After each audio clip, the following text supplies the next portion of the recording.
ನಿನ್ನೆ ನಡೆದಂತಹ police inspector ಸಂದೇಶರ ವಿರುದ್ಧ ಹಲವು ಸುಳ್ಳು ಆರೋಪಗಳು ಕೇಳಿ ಬರುತ್ತಿದ್ದು, ಇದು ಮಾಡಿದ ವ್ಯಕ್ತಿ ಬೇರೆ ಯಾರು ಅಲ್ಲ, ನನ್ನ ಸ್ವಂತ ಸಹೋದರಿಯಾದ ಸುಮತಿ ನಾಯ್ಕ.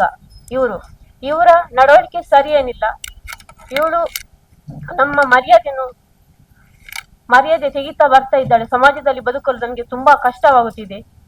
ಈ ಸಂದೇಶದ ವಿರುದ್ಧ ಇವಳು ಸುಳ್ಳು ಆರೋಪಗಳನ್ನು ಮಾಡುತ್ತಿರು ನಿಜವಾಗಿ ಇದು ಸುಳ್ಳಾಗಿದೆ. ಇವಳು ಮಡಿವಾಳ ಪೊಲೀಸ್ ಠಾಣೆಯಲ್ಲಿ ಒಂದು ಕೇಸ್ ದಾಖಲಾಗಿದೆ. ವೇಶ್ಯಾವಾಟಿಕೆ ದಂಧೆಯಲ್ಲಿ ಇವಳು ಸಿಕ್ಕಾಕೊಂಡಿದ್ದಾಳೆ. ದಾಖಲೆ ಕೂಡ ನನ್ನಲ್ಲಿ ಇದೆ.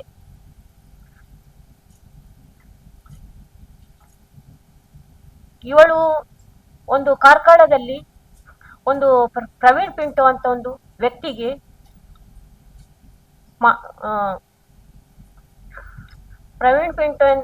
ಎಂಬ ವ್ಯಕ್ತಿಗೆ ಚಪ್ಪಲಿಂದ ಹೊಡೆದು ಗೌರ್ಮೆಂಟ್ ಹಾಸ್ಪಿಟಲ್ ಅಲ್ಲಿ ಅಡ್ಮಿಟ್ ಆಗಿ ಸರ್ಟಿಫಿಕೇಟ್ ಅನ್ನು ಹಿಡ್ಕೊಂಡು ಆ ವ್ಯಕ್ತಿ ನನಗೆ ಹೊಡೆದಿದ್ದಾರೆ, ಮಾನನಷ್ಟ ಕೇಸ್ ಹಾಕಿ ಅವರ ಕೈಯಿಂದ 3 ಲಕ್ಷ ರೂಪಾಯಿಯನ್ನು ತೆಗೆದುಕೊಂಡಿದ್ದಾಳೆ. ಅಲ್ಲಲ್ಲಿ ತುಂಬಾ ಕಡೆಯಲ್ಲಿ ಇವಳ ಕೇಸ್ ಇದೆ. ಒಂದು ಕಡೆಯಲ್ಲ, ಮಂಗಳೂರಲ್ಲಿ, ಮೂಡ್ಬಿದ್ರೆಯಲ್ಲಿ, ವೇಣೂರಲ್ಲಿ, ಕಾರ್ಕಳದಲ್ಲಿ, ಎಲ್ಲಾ ಕಡೆಯಲ್ಲಿ ಇಂಥದೇ ಕೆಲಸ ಮಾಡ್ತಾ ಇದ್ದಾಳೆ ಅವಳು. ವಿಷಯ ಏನಂದ್ರೆ, ಈ ಇನ್ಸ್ಪೆಕ್ಟರ್ ವಿರುದ್ಧ ಯಾಕೆ ಹೀಗೆ ಮಾಡ್ತಾಳೆ ಅಂದ್ರೆ, ನಮ್ಮ ಕೌಟುಂಬಿಕ ಕಲಹ ನನ್ನ ಮತ್ತು ಗಂಡನ ವಿರುದ್ಧ ಒಂದು ಕಂಪ್ಲೇಂಟ್ ಸ್ಟೇಷನ್ ಅಲ್ಲಿ ಆಗಿತ್ತು ಮೂಡ್ಬಿದ್ರೆಯಲ್ಲಿ. ಕಳೆದ 25 ಮೇ 9 ತಾರೀಕಿನಂದು ಒಂದು ಅಲ್ಲಿ ಕಂಪ್ಲೇಂಟ್ ದಾಖಲಾಗಿತ್ತು. ಆ ವಿಚಾರಣೆಗೋಸ್ಕರ ನನ್ನ ಗಂಡ ನನ್ನನ್ನು ಕರೆದಿದ್ರು ಸರ್. ಆ ವೇಳೆ ನಾನು ಹೋಗಿದ್ದೆವು. ಆಗ ಇವಳಿಗೆ ಬರುವ ಅವಶ್ಯಕತೆ ಏನು ಇರಲಿಲ್ಲ. ಆದ್ರೂ ಇವಳು ನನ್ನ ಗಂಡನ ಎತ್ತಿಕೊಟ್ಟು ಬಂದಿದ್ದಾಳೆ. ಬಂದು ಅಲ್ಲಿ ಕಾನ್ಸ್ಟೇಬಲ್ ವಿಚಾರಣೆ ಮಾಡ್ತಾ ಇದ್ರು. ವಿಚಾರಣೆ ಮಾಡುವಾಗ, ಯಾಕಮ್ಮಿ ಹೀಗೆಲ್ಲ ಮಾಡ್ತಿ, ನಿನ್ನ ಅಕ್ಕ ಅಲ್ವಾ, ನಿನ್ನ ಅಕ್ಕನ್ಗೆ ಯಾಕೆ ಹೀಗೆ ದ್ರೋಹ ಮಾಡ್ತಿ, ನೀವು ಒಳ್ಳೇದ್ರಲ್ಲಿ ಇರಿ ಅಂತ ಸಮಾಧಾನ ಮಾಡ್ತಾನೆ ಇದ್ರು. ಆದ್ರೂ ಇವರು ಅಲ್ಲಿ ಕೇಳ್ತಾ ಇರ್ಲಿಲ್ಲ, ರಂಪಟ ಮಾಡ್ತಾನೆ ಇದ್ರು. 6 ಗಂಟೆ ಹೊತ್ತಿಗೆ ನಮ್ಮ ಇನ್ಸ್ಪೆಕ್ಟರ್ ಸಂದೇಶ್ವರ್ ಅವರು ಸ್ಟೇಷನ್ಗೆ ಬರುವಾಗ ಇವಳು ಬೊಬ್ಬೆ ಕೇಳ್ತದೆ. ಬೊಬ್ಬೆ ಕೇಳಿದಕ್ಕೆ ಕೇಳ್ತಾರೆ, ಯಾರಮ್ಮ ಅವಳು ಬೊಬ್ಬೆ ಹಾಕುದು ಹಾಗೆ, ಎಂತ ವಿಷಯ ಅಮ್ಮ ಕೇಳಿ. ಇದು ಗಂಡ ಹೆಂಡಿರದ್ದು. ಹಾ ಸರಿ, ಅದನ್ನು ಸರಿ ಮಾಡಿ ಕೊಡುವ, ಬನ್ನಿಯಮ್ಮ ನೀವು ಒಳಗೆ ಅಂತ ನಮ್ಮನ್ನು ಹೊರಗಿಂದ ಒಳಗೆ ಕರ್ಕೊಂಡು ಹೋಗ್ಲಿಕ್ಕೆ ಸಿದ್ಧರಾದ್ರು. ಆ ಟೈಮಲ್ಲಿ ಇವಳು ಎಂತ ಮಾಡಿದ್ರು, ಹೋಗ್ಬೇಡಿ, ಎಲ್ಲಿಗೆ ನೀವು ಕರ್ಕೊಂಡು ಹೋಗುದು, ನೀವು ನ್ಯಾಯ ಇಲ್ಲೇ ಸರಿ ಮಾಡಿ ಕೊಡ್ಬೇಕು, ಭಾವನನ್ನು ಎಲ್ಲಿಗೆ ಕರ್ಕೊಂಡು ಹೋಗುದು, ನೀವು ಸರಿ ಮಾಡಿಕೊಂಡು ಸಿದ್ದರಾಮಯ್ಯಲ್ಲಿ ಹೇಳ್ತೇನೆ, ಎಲ್ಲ ರಾಜಕಾರಣಿಯವರೆಲ್ಲ ಹೆಸರುಗಳನ್ನು ಹೇಳ್ತಾ ಅವರ ಹತ್ರ ಧಮ್ಕಿಯಲ್ಲಿ ಬೊಬ್ಬೆಯಲ್ಲಿ ಇದು ಮಾಡ್ತಿದ್ರು. ಆಗ ಸರ್ ಹೇಳಿದ್ರು, ಸುಮ್ಮನಿರಮ್ಮ, ನಿನ್ನ ತಂಗಿ ನಿನ್ನ ಅಕ್ಕನಿಗೆ ನೀನು ಯಾಕೆ ಹೀಗೆಲ್ಲ ಮಾಡಿ ಹಿಂಸೆ ಎಲ್ಲ ಕೊಡ್ತಿ, ಅದು ಗಂಡ ಹೆಂಡತಿ ಒಳ್ಳೇದಾದ್ರೆ ನಿನ್ಗೆ ಒಳ್ಳೇದಲ್ವಾ ಅಂತೇಳಿ ಅವ್ರು ನಮ್ಮ ಒಳ್ಳೇದಕ್ಕೆ ಬಂದಿದ್ರು. ಅಷ್ಟಾಗುವಾಗ ಅವಳ ಮಗ ವಿಡಿಯೋ ಒಂದು ಮಾಡಿದ. ವಿಡಿಯೋ ಮಾಡುವಾಗ ಸರ್ ಏನಂದ್ರು, ಅವನ ಕೈಯಿಂದ ಸ್ಟೇಷನ್ ಅಲ್ಲಿ ವಿಡಿಯೋ ಮಾಡೋ ಅವಶ್ಯಕತೆ ಇಲ್ಲ, ಅದು ಮೊಬೈಲ್ ತಕೊಳ್ಳಿ ಅಂತ ಹೇಳಿ ಪೊಲೀಸ್ನವ್ರಿಗೆ ಹೇಳಿದ್ರು. ಪೊಲೀಸ್ನವರು ಮೊಬೈಲ್ ತಗೊಳ್ಳಿಕ್ಕೆ ಹೋಗುವಾಗ ಎಂತಾಯ್ತು, ಇವಳು ಚಪ್ಪಲಿಂದ ಪೊಲೀಸಿಗೆ ತೆಗ್ಲು. ಚಪ್ಪಲಿ ತೆಗೆಯುವಾಗ ಅವಳ ಮಗ ಎಂತ ಮಾಡಿದ, ನಾನ್ ಹೇಳಿದ ಅವಾಗ, ಸರ್ ಅವಳು ವೇಶ್ಯಾವಾಟಿಕೆ ದಂಧೆ, ಅವಳು ಸರಿ ಇಲ್ಲ ಸರ್, ಎಲ್ಲರಿಗೆ ಹೊಡೆಯುದು ಒಂದೇ ಕೆಲಸ ಇವಳದು, ಆದ್ರೆ ಸರ್ ದಯವಿಟ್ಟು ಸರ್ ಅವಳಿಗೆ ಏನಾದ್ರೂ ಮಾಡಿ ಸರ್ ಅಂತ ನಾನು ಹೇಳುವಾಗ ಅವಳ ಮಗ ಬಂದು ನನ್ಗೆ ಹೊಡಿಲಿಕ್ಕೆ ಬಂದ. ಮಗ ಹೊಡಿಲಿಕ್ಕೆ ಬರುವಾಗ ಆ ಇನ್ಸ್ಪೆಕ್ಟರ್ ಏನ್ ಮಾಡಿದ್ರು, ಇವನನ್ನು ತಡ್ದು 2 ಪೆಟ್ಟು ಕೊಟ್ಟು ರೂಮಲ್ಲಿ ಒಳಗೆ ಕೂರಿಸಿದ್ರು. ಅದೇ ಗ್ರೆಜ್ಜಿನ ನನ್ನ ಮಗನಿಗೆ ಹೊಡ್ರೆಂಬ ಗ್ರೆಜ್ಜಿನಿಂದ ಅವಳು 1 ವರ್ಷದಿಂದ ಆ ಇನ್ಸ್ಪೆಕ್ಟರ್ಗೆ ಇಲ್ಲ ಸಲ್ಲದ ಆರೋಪಗಳನ್ನು ಮಾಡಿಕೊಂಡು 1 ವರ್ಷದಿಂದ ಅವರನ್ನು ಅಧಿಕಾರದಿಂದ ಕೆಳಗೆ ಇಳಿಸ್ಬೇಕಂತ ಒಂದು ಹಠದಿಂದ ಅವಳು ಹೀಗೆಲ್ಲ ಮಾಡ್ತಿದ್ದಾಳೆ. ಇದು ನಿಜವಾಗಿ ಸುಳ್ಳು. ಆ ಇನ್ಸ್ಪೆಕ್ಟರ್ ನಮ್ಮ ಈ ಜಂಜಾಟದಲ್ಲಿ, ನಮ್ಮ ತಂಗಿ ಮತ್ತು ಅಕ್ಕನ ಗಲಾಟೆಯಲ್ಲಿ ಅವರು ನ್ಯಾಯ ಕೊಡಿಸಲಿಕ್ಕೆ ಬಂದದ್ದೇ ತಪ್ಪ. ಅವರು ನ್ಯಾಯ ಕೊಡಿಸಿ ಬಂದದಕ್ಕೆಲ್ಲ ಹೀಗೆಲ್ಲ ಮಾಡಿದ್ರೆ ಯಾವ ನ್ಯಾಯ ಸರ್? ಏನಾದ್ರೂ ಮಾಡಿ ಅವಳಿಗೆ ಎಂತಾದ್ರೂ ಮಾಡಿ ಸರ್, ಒಂದು ನ್ಯಾಯ ನನಗೆ ಕೊಡಿಸಲೇಬೇಕು.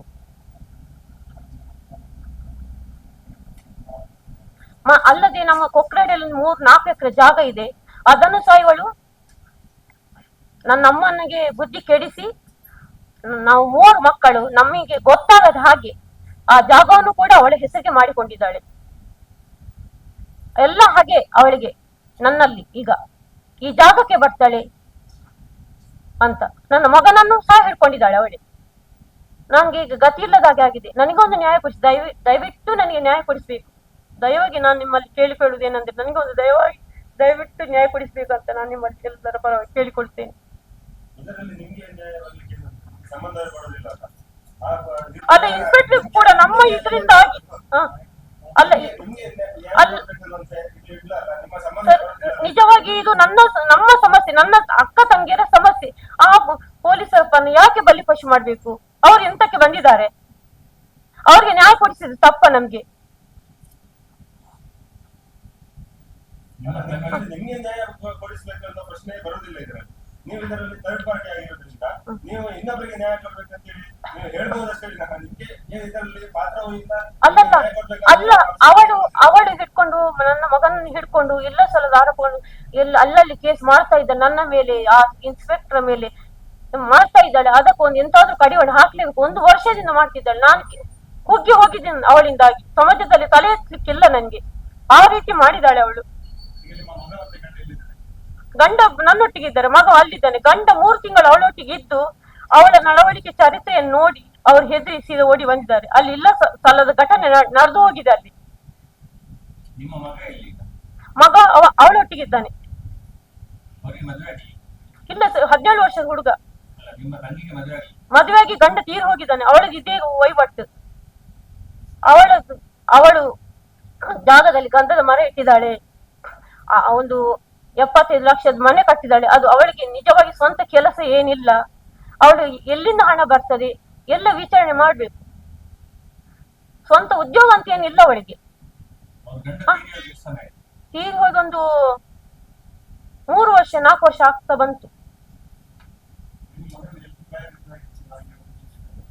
ಅವನು 1 ವರ್ಷದಿಂದ ಅಲ್ಲಿ ಇದ್ದಾನೆ.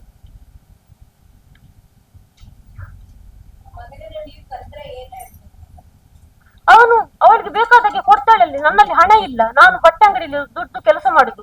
ನನ್ಗೊಂದು 10-12 ಸಾವಿರ ಸಂಬಳ ಬರ್ತದೆ. ಹೌದು. ಮಗನನ್ನು ಕರ್ಕೊಂಡು ಬರ್ಲಿಕ್ಕೆ ಮಗ ಕೇಳಲಿಲ್ಲಲ್ಲ, ಬರುದಿಲ್ಲ ಅಂತ ಹೇಳಿ. ಇವಳು ಹೋಗ್ಲಿಕ್ಕೆ ಬಿಡ್ಲಿಲ್ಲಲ್ಲ ಮೇಡಮ್. ಏನ್ ಮಾಡುದು? ಇವರಿಗೆ ಹೇಳ್ಕೊಂಡು ಬರುವಷ್ಟು ಇವರಿಗೆ ಧೈರ್ಯ ಇಲ್ಲ. ಅಂದ್ರೆ ಅವರು ಹುಷಾರಿಲ್ಲದೆ ಹಾಗೆ ಆಗಿದ್ದಾರೆ. ಒಂದು ಸೈಡ್ ಹೋಗಿತ್ತು ಅವರಿಗೆ ಕಳೆದ 24 ಡಿಸೆಂಬರ್ ಅಲ್ಲಿ.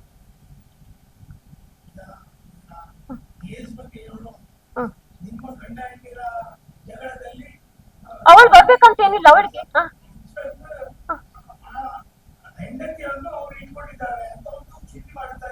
ಹೌದು, ಅದು ಹೌದೇ. ಅವ್ಳು 3-4 ತಿಂಗಳ ತನಕ ಅಲ್ಲೇ ಇದ್ರು. ಬಿಡ್ಲಿಲ್ಲ ಅವಳು ಹೋಗ್ಲಿಕ್ಕೆ ಬರ್ಲಿಕ್ಕೆ ನನ್ನ ಗಂಡನ್ಗೆ. ಇನ್ಸ್ಪೆಕ್ಟರ್ ಬಗ್ಗೆ ಅಪವಾದ ನನ್ನ ಮೇಲೆ, ನನ್ನ ಕೇಸಿಗೆ ಅವರು ಇದು ಮಾಡಿದ್ದಾರೆ. ಏನು ಅವರಲ್ಲಿ ಇದು ತನಿಖೆ ಮಾಡ್ತಾ ಇದ್ದಾರೆ. ಅದಕ್ಕೋಸ್ಕರ ಅವರ ಮೇಲೆ ಹಾಗೆ ಅವರನ್ನು ಕೆಳಗಿಳಿಸ್ಬೇಕಂತ ಹೇಳಿ ಅಷ್ಟೇ, ಮತ್ತೇನಿಲ್ಲ. ಅವರು ಏನು ಮಾಡಿಲ್ಲ, ಒಳ್ಳೆ ಮನುಷ್ಯರೇ ಅವರು. ಆ ಅಪವಾದ ಸುಳ್ಳು. ಅವರು ಏನು ಮಾಡಿಲ್ಲ. ಅವರು ನಮಗೆ ನ್ಯಾಯ ಕೊಡಿಸಿದ ತಪ್ಪ.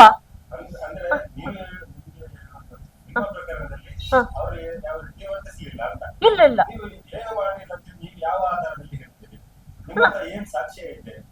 ಮತ್ತೆ ನೀವು ಈ ಪ್ರಕರಣದಲ್ಲಿ ಇನ್ಸ್ಪೆಕ್ಟರ್ ಪರವಾಗಿ ನೀವು ಇಷ್ಟು ವಾದ ಮಾಡ್ಬೇಕಾದ್ರೆ ನಿಮ್ಗೆ ಇದರಿಂದ ಏನು ಉಪಯೋಗ? ಸರ್ ನನಗೆ ಅಲ್ಲ ಕೇಳ್ತಾ ಇರೋದು, ನೀವು ಏನು ಮಾಡಿಲ್ಲ ಅಂತ ನಿಮ್ಮಲ್ಲಿ ಏನ್ ಸಾಕ್ಷ್ಯ ಇದೆ ಅಂತ ಕೇಳುದು ಅಲ್ವಾ? ನಿಮ್ಮ ಪ್ರಕರಣದಲ್ಲಿ ಆಗ್ಲಿಲ್ಲ, ನನ್ನ ಪ್ರಕರಣದಲ್ಲಿ ಆಗ್ಲಿಲ್ಲ ಅಂತ ಹೇಳ್ಬೋದು. ಇನ್ನೊಬ್ಬರ ಪ್ರಕರಣ ಆಗಿದೆ ಇಲ್ವಾ ಅಂತ ನಿಮ್ಗೆ ಹೇಳಲಿಕ್ಕೆ ಸಾಕ್ಷಿ ನಿಮ್ಮ ಹತ್ರ ಇಲ್ಲ. ಸರ್ ನಾನು ನನ್ನ ವಿಷಯ ಅಷ್ಟೇ ಹೇಳಬಲ್ಲೆ. ನನ್ನ ವಿಷಯ ಮಾತ್ರ ಹೇಳಬಲ್ಲೆ, ಬೇರೆ ವಿಷಯಕ್ಕೆ ನಾನು ಹೋಗುದಿಲ್ಲ. ನನ್ನ ತಂಗಿ ಅಂತೂ ಸರಿ ಇಲ್ಲ. ಆ ಸಂತ್ರಸ್ತೆಯರ ಇಬ್ಬರನ್ನು ಹಿಡ್ಕೊಂಡು, ಇವಳ ಗ್ರೆಜ್ಜನ್ನು ಅವರನ್ನು ಹಿಡ್ಕೊಂಡು ಬೆಂಗಳೂರಲ್ಲಿ ಈ ರೀತಿ ಎಲ್ಲ ಮಾಡ್ತಿದ್ದಾಳೆ. ಸರ್ ಅದು ನನಗೆ ಗೊತ್ತಿಲ್ಲ. ಅದು ಸಂತ್ರಸ್ತೆ ಬೇರೆ. ಮದುವೆ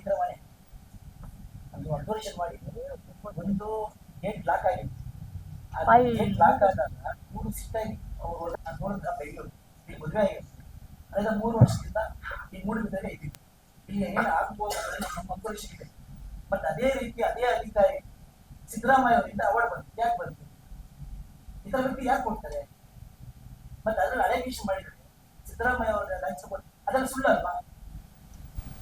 ಈಗ ನಾನು ಅರ್ಜಿ ಕೊಟ್ಬಿಟ್ರೆ ನಿಮ್ಮ ಮೇಲೆ ಅರ್ಜಿ ಕೊಟ್ಬಿಟ್ರೆ ನೀವು ಅಪರಾಧ ಆಗ್ತೀರಾ? ಆ ಕಾಮುಕನ ರೋಡ್ ಯೂಸ್ ಮಾಡೋದು ತಪ್ಪಾಗುತ್ತೆ. ಅವ್ರೇನು ಬೆಚ್ಚಲ್ ಕಾಣಿಸಿದಲ್ಲ. ಹೇಳಿ ಲೆಕ್ಕ ಕಳಿಸಲ್ಲ. ಒಂದು ಇಷ್ಟು ಜೊತೆ ಇದ್ದಾರಾ? ನಾವು ಫುಟೇಜ್ ನಾವು ಸ್ವಲ್ಪ ಅಬ್ಸರ್ವೇಷನ್ ಮಾಡಿ. ಒಂದು ಅಣ್ಣ ತಂಗಿ ಜೊತೆ ಇರ್ಬೋದು, ಅಣ್ಣ ತಂಗಿ ಜೊತೆ ಗಾಡಿ ಹೋದ್ರೆ ಮಿಸ್ಅಂಡರ್ಸ್ಟ್ಯಾಂಡಿಂಗ್ ಮಾಡ್ತಾರೆ. ಅವರು ನಿಮಗೆ ಕ್ಲಾರಿಟಿ ಬೇಕಂದ್ರೆ ಮೂಡುಬಿದ್ರೆ ಸುತ್ತಮುತ್ತ ರೌಂಡ್ ಅಪ್ ಮಾಡಿ ಎಲ್ಲಾದ್ರೂ ಕೇಳಿ ಅವ್ರ ಬಗ್ಗೆ ಕೇಳ್ತಾರೆ. ಕಳೆದ 3 ವರ್ಷದ ಹಿಂದೆ ಈ ಮೂಡುಬಿದ್ರೆ ಯಾವ ತರ ಇತ್ತು, ಯಾವ ಮೂರು ಗಲಾಟೆ, ದಂಧಗಳು, ಗಾಂಜಾ ಇದು, ಈಗ ಎಷ್ಟು ನೀಟ್ ಆಗಿದೆ. ಅದಕ್ಕೆ ಕಾರಣ ಇವರೇ ಅಲ್ವಾ? ಇಂಥ ಅಧಿಕಾರದ ಬಗ್ಗೆ ಯಾಕೆ ಮಾಡೋದು? ನಾನು ಮದುವೆ ಆಗಿ 12 ವರ್ಷ, ಸ್ಟೇ ಆಗಿ 3 ವರ್ಷದಿಂದ ಇಲ್ಲೇ ಸ್ಟೇ ಆಗಿದೆ. ನೀವು ಬಂದ್ಮೇಲೆ ಚೆನ್ನಾಗಿದೆ ಮೂಡುಬಿದ್ರೆ. ಹಾ, ನಾನು ಬರೋಕ್ ಮುಂಚೆ 1 ವರ್ಷ ಮುಂಚೆ ಗಲಾಟೆ ಇತ್ತು. ಗಾಂಜಾ ಇದು, ಹುಡುಗರು, ಗಾಡಿ ರೌಡೀಸ್ ಅಂತಾರ ಇತ್ತು. ಇವ್ರು ಬಂದ ನಂತರ ತಕ್ಕ ಮಟ್ಟಿಗೆ ಸ್ವಲ್ಪ ಕಂಡುಹಿಡಿದೆ, ಸಿಸ್ಟಮ್ ಆಗಿದೆ. ನಮ್ಮ ಸುನೀಲ್ ಕುಮಾರ್ ಸರ್ ಹೇಳ್ತಾರ ಅವ್ರ ನೇಮಗಳಿದೆ, ಅದೇ ರೀತಿ ಇದೆ. ಯಾವುದೇ ರೀತಿ ಕಾನೂನು ಬಗೆಹರಿಸ ಚಟುವಟಿಕೆಗೆ ತುಂಬಾ ಕಂಡುಹಿಡಿಯಲಿದೆ. ಇದಕ್ಕೆ ಮೂಲ ಕಾರಣ ಪಿಜಿ ಸಂದೇಶ. ಸೊ ಇಂಥವ್ರ ಬಗ್ಗೆ ಅಲಿಗೇಷನ್ ಮಾಡೋದು ತುಂಬಾ ತಪ್ಪಾಗುತ್ತೆ. ಯಾವುದೇ ರೀತಿ ಸಾಕ್ಷಿ ಇಲ್ಲ. ಸಾಕ್ಷಿ ಇರುತ್ತೆ ಯಾಕೆ ಇವರು ಮಾಡ್ತಾರೆ? ಒಂದು ವೇಳೆ ಇದ್ದಿದ್ರೆ ನಮ್ಮ ಅಧಿಕಾರಿಗೆ ಅವ್ರು ಕ್ರಮ ತಗೊಂಡಿರ್ತಲ್ಲ, ಕಮಿಷನ್ ಸಭೆ ಕ್ರಮ ತಗೊಂಡಿರ್ತಲ್ಲ. ಕೊಟ್ಟಿದ್ದೇನೆ ಸರ್. ಅದು ನನ್ನ ತಂಗಿಯ ಮೇಲೆ ನಾನು ಕೊಟ್ಟಿದ್ದಷ್ಟೇ.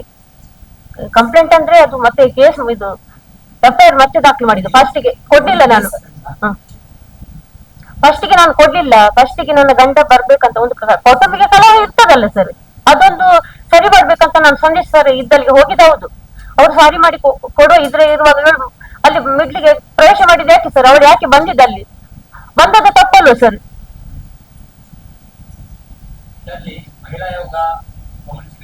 ನೋಡಿ, ಒಂದೇ ಕಡೆ ಮಹಿಳೆ ಅದ್ರ ವಿಷಯದಲ್ಲಿ ನೋಡಿರ್ಬೋದು ಆ ನ್ಯೂಸ್ ಅಲ್ಲಿ.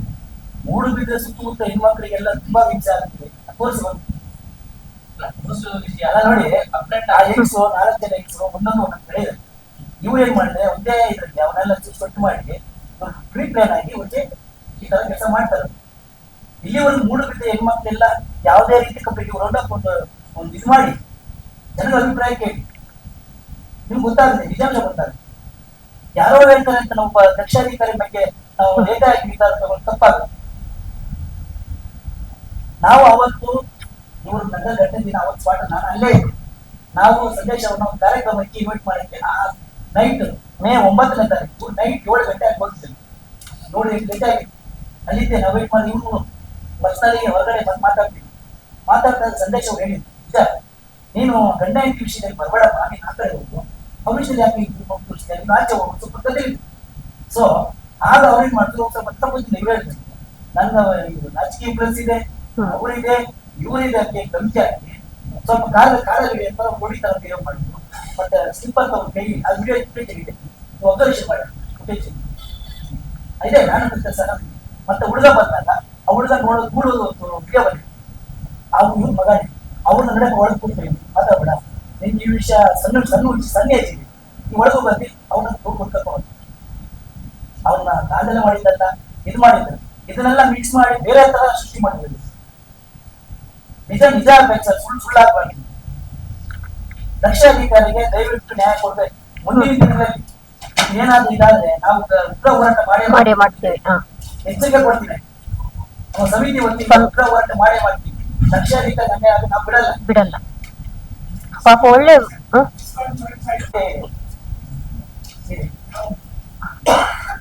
ಇವತ್ತು ಕೊಡ್ತಿದ್ದಾರೆ. ಹೌದು, ನೀವು ಇಷ್ಟು ಹೋರಾಟ ಮಾಡ್ತೀವಿ ಈಗ ಕಮಿಷನರ್ ಅವರು ಹೇಳಿದ್ದಾರೆ ಏನಂತ ಹೇಳಿ, ಅವರದ್ದು ಯಾರು ನಿಮ್ಮ ಸಂತ್ರಸ್ತರಿದ್ದಾರೆ ಕಂಪ್ಲೇಂಟ್ ಕೊಟ್ಟಿದ್ದಾರೆ. ಈಗ ನೀವು ಕಂಪ್ಲೇಂಟ್ ಕೊಟ್ಟಿದ್ದು ನೀವು ಹೋರಾಟ ಮಾಡ್ತೀರಾ? ಖಂಡಿತ ಸದಾ ಸಿದ್ಧ. ನಾವು ಸುಮ್ಮನೆ ಹೇಳ್ಬಿಟ್ಟು ಬರ್ಬೇಕು. ನಾವು ಯಾವತ್ತು ನಮ್ಮದು ಯಾವ್ದು ಸುಳ್ಳಿಲ್ಲ. ಈಗ ಹೇಳಿದಾರೆ ಅಷ್ಟೇ. ಇನ್ನು ನಾಳೆ ನಾಡಿದ್ದು ಯಾವ್ದಾದ್ರು ಕಂಪ್ಲೇಂಟ್ಸ್ ಬರ್ಲಿ ಶುರುವಾಗಬಹುದು ಹೆಣ್ಮಕ್ಳಿಂದ. ಅವ್ರು ದೌರ್ಜನ್ಯ ಮಾಡಿದ್ದಾರೆ, ಇವರು ಮಾಡಿದ್ದಾರೆ, ಅವ್ರು ಮಾಡಿದ್ದಾರೆ ಅಂತ ಕೆಲವು ಸಾಕ್ಷಿ ತೋರಿಸ್ತಾರೆ. ಅಲ್ಲ ಬರ್ಬೋದು ಅಂತ ಹೇಳಿ ಕಂಪ್ಲೇಂಟ್ ಸಾಕ್ಷಿ ತೋರಿಸಿ. ಸಾಕ್ಷಿ ಕಂಪ್ಲೇಂಟ್ ಮಾಡಿದ್ಮೇಲೆ ಅವ್ರು ಪೊಲೀಸರಿಗೆ ಸಾಕ್ಷಿ ತೋರಿಸ್ತಾರೆ. Okay, okay.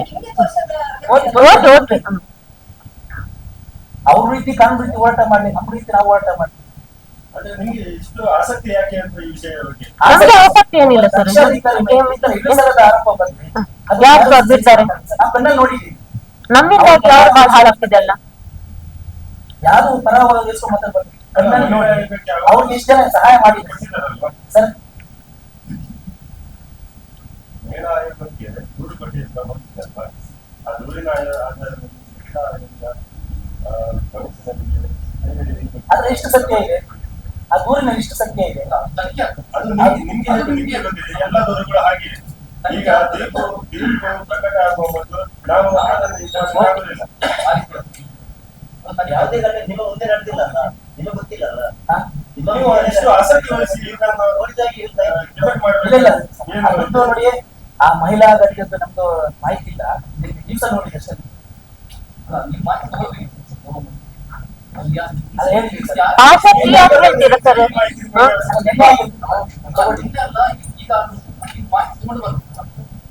ಅಲ್ಲ ನಾನು ಮೂಡಿದ್ರೆ ಮಾತ್ರ ಮಾತಾಡ್ತಾರೆ. ನೇರವಾಗಿ ಅವರನ್ನು ನೋಡಿದಾಗಿ ಕೇಳ್ದಾಗಿ ಮಾತಾಡ್ತೀವಿ. ನೀವು ದಶಕಗಳಿಂದ ಒಟ್ಟಿಗೆ ಇದ್ದಿದ್ದಾಗಿ ಮಾತಾಡ್ತಿದ್ದೀರಿ. ನಿಮ್ಗೆ ಅಷ್ಟು ಅವಶ್ಯಕತೆ ಏನು ಅಂತ? ಈಗ ಅವರ ಬಗ್ಗೆ ಆರೋಪ ಬಂದಿರುವುದು ತನಿಖೆ ಮಾಡ್ತಾರ ಅಂತ ಹೇಳಿದ್ದಾರೆ. ಹಾ ಮಾಡ್ಲಿ ಸರ್. ಇದರ ನಡುವೆ ನೀವು ಅವರನ್ನು ಸಮರ್ಥನೆ ಮಾಡ್ತಾ ಇದ್ದೀರಿ. ಸಮರ್ಥನೆ ಸರ್ ಇರೋ ವಿಷಯ ಇರೋ ವಿಷಯ ಹೇಳುದು. ನಾವು ಸಮರ್ಥನೆ ನಮ್ಗೆ ಬೇಡ. ಆರೋಪ ಬರ್ತಾ ಇದೆ. ಹಾ ಆರೋಪದ ಬಗ್ಗೆ ತನಿಖೆ ಆಗ್ಲಿ ಅಂತ ಹೇಳೋದು. ಹೌದು ತನಿಖೆ ಆಗ್ಲಿ. ಆಗ್ಲಿ. ಸಂಜೆ ಸರ್ ಅಲ್ಲ ನಾವು ಹೋಗ್ತೀವಿ ಸರ್. ಕರೆಕ್ಟ್ ಮಾಡ್ಕೊಡ್ತೀವಿ, ಹೋಗ್ತೀವಿ, ಕೊಡ್ತೀವಿ. ಯಾರು ನ್ಯಾಯ ತಪ್ಪಿಸಿ ತಪ್ಪಿಸ ಶಿಕ್ಷೆ